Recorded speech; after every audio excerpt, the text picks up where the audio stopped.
Hello, welcome to Donkermet channel. We've come out into the woods to walk the dogs and perchance do a little experimental chopping with this Japanese axe. Lies a shot. I'm carrying a Wyatt Hines EDC model.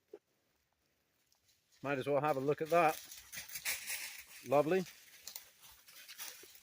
I just used it to cut some bark here and test the viability of this tree here, which is a hemlock, not long dead by the looks of it. So I think I could use that, and initially I'd hoped to chop down this tree, but I thought that this one was kind of in the path, and so we might as well chop it first, otherwise it'll smash and we won't get anything useful out of it.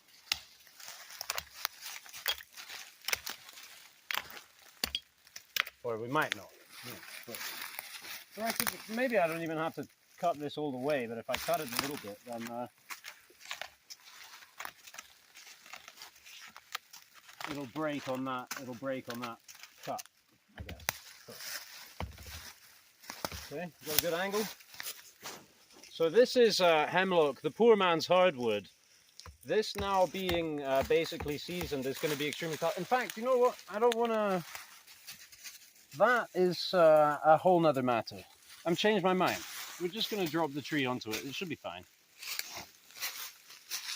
Or maybe not, because I don't know if we want to necessarily drop it while the dogs are around even, but we can, we'll see how it goes.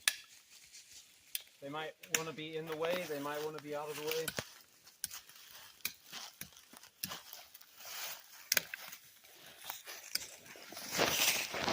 So yeah, this is about 7 inches diameter. I mean, down here, the widest part, it's maybe 9, but this is kind of oval. Call it 8 inches. And it is very much leaning in this kind of direction, which is a pretty good direction.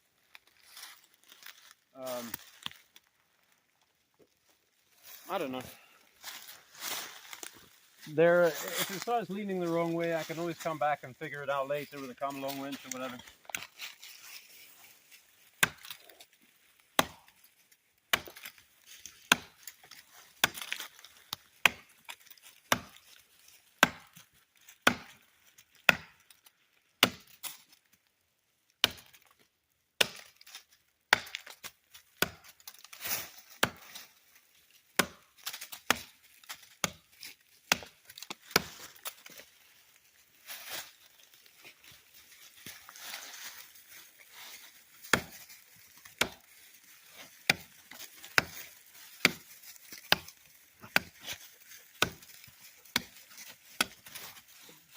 I'm going to try swinging two-handed.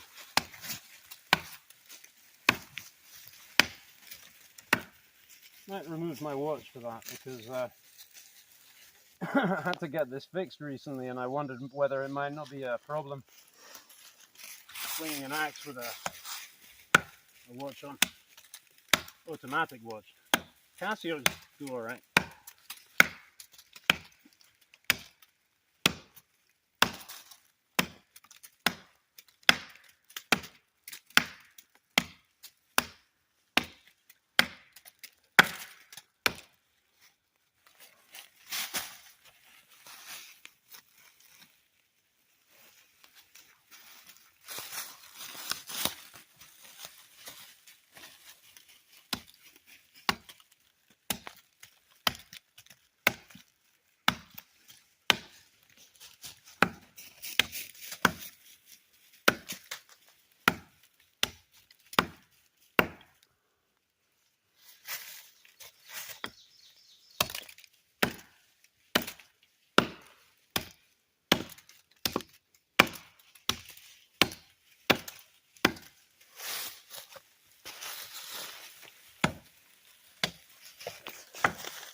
What I didn't do yet is check my edge.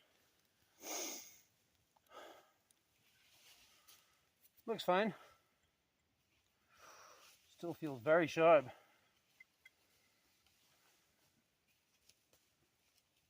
Yeah, shaving sharp. Oops. Oops.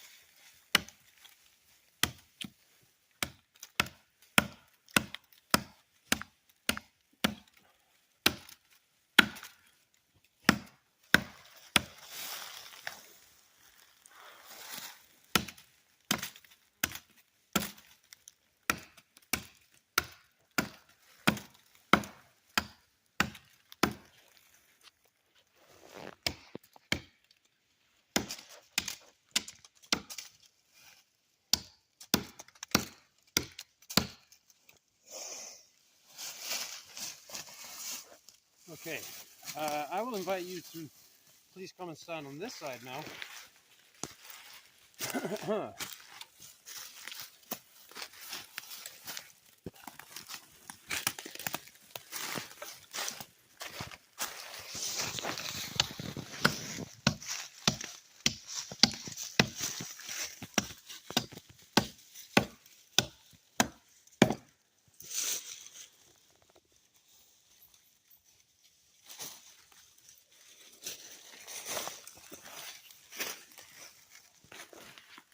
Yeah, that's not necessarily a good place for them to be digging. But if I chop in more on this side,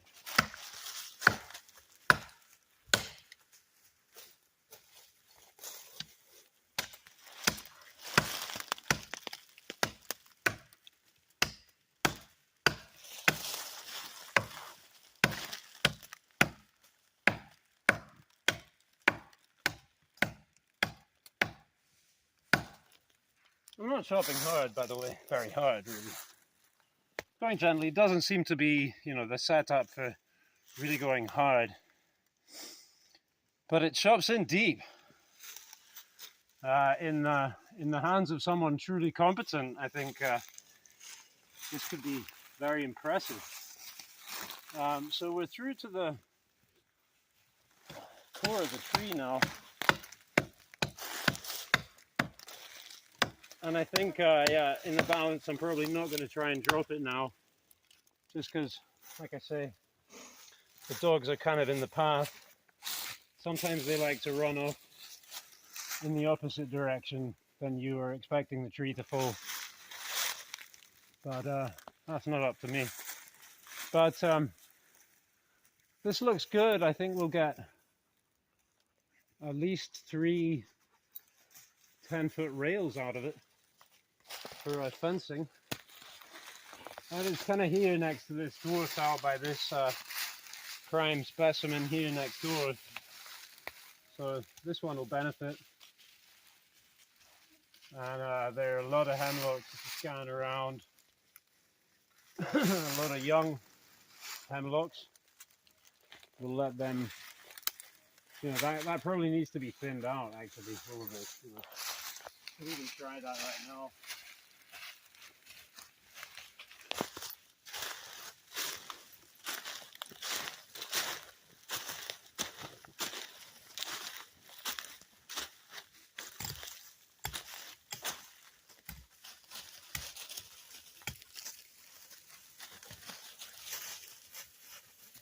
Check what's going on back here.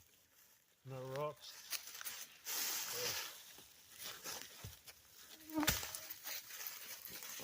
Well, that would have gone in one, but it wasn't an accurate strike.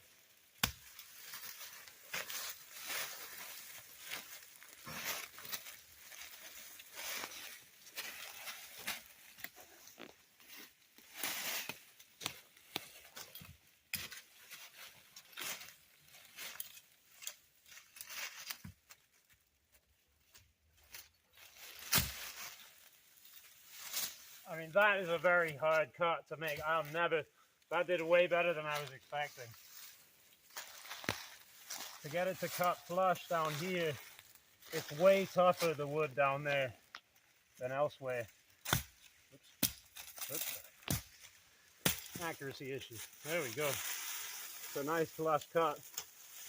Still stub your toe in it, but don't think it'll trip you.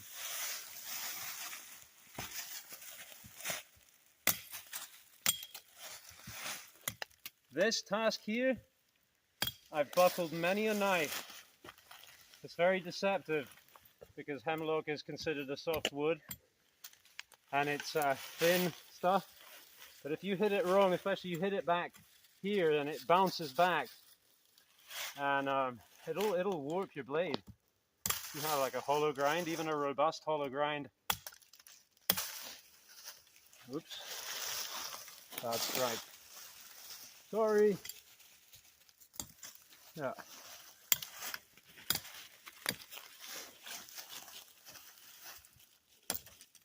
Very nice tool for this pruning task. Not as precise as the hawk bill, which I would often also employ. But, you know, it's less effort using the axe. You get a better reach too. Yeah, if I tidy this up now, it'll be less work for me later, as and when harvest occurs.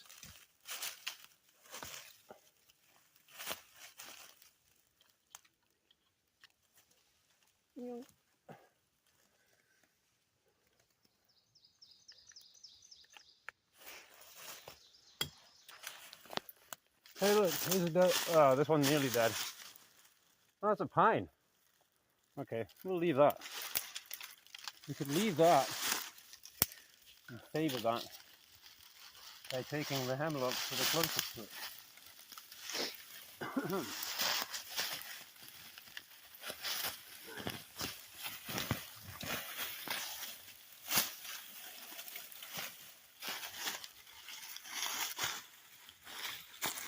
This one. This will be a good test. This is probably right at the sweet spot for this axe. Little sapling like this.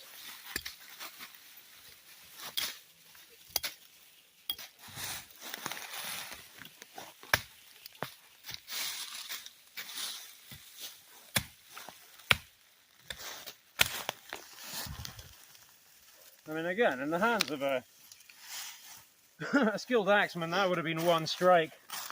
No problem. I should try to get it as low as possible again. That will mess with your accuracy a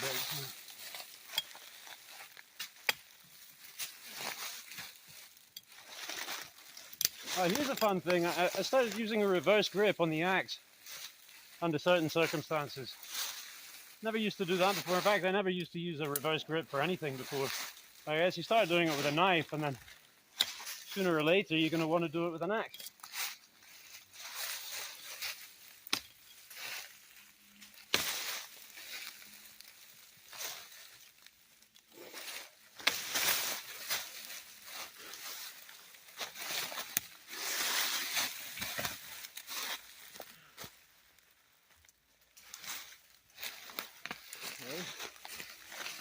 Dead pine. I'll take it out.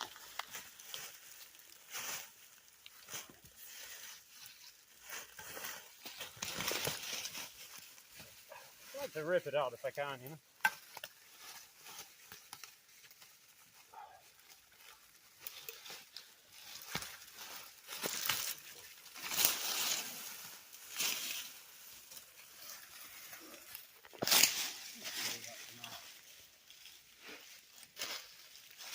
There's like a little stand of pines here.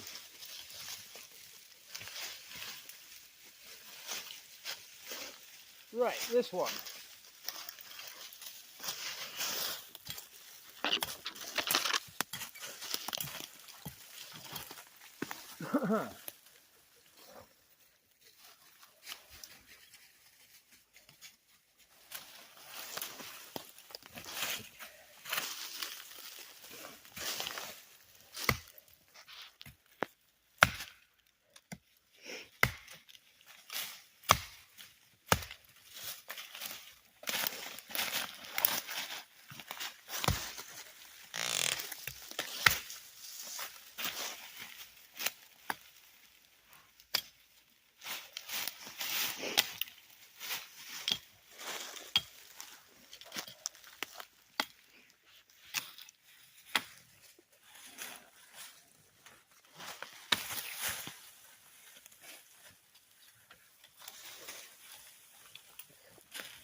I make that kind of cut, like cut that there, feels like a machete.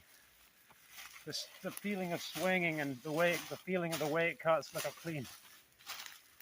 It doesn't really feel like other axes or hatchets I've used. I think it's really down to this flat grind.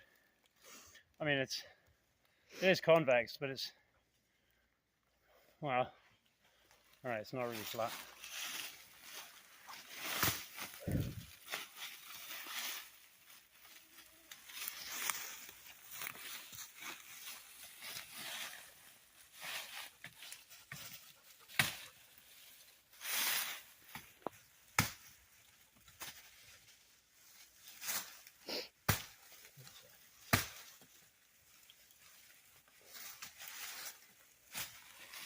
Ah, delicious smell.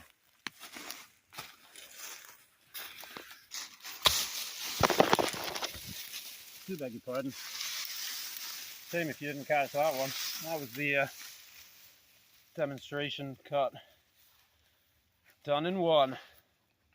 One and done.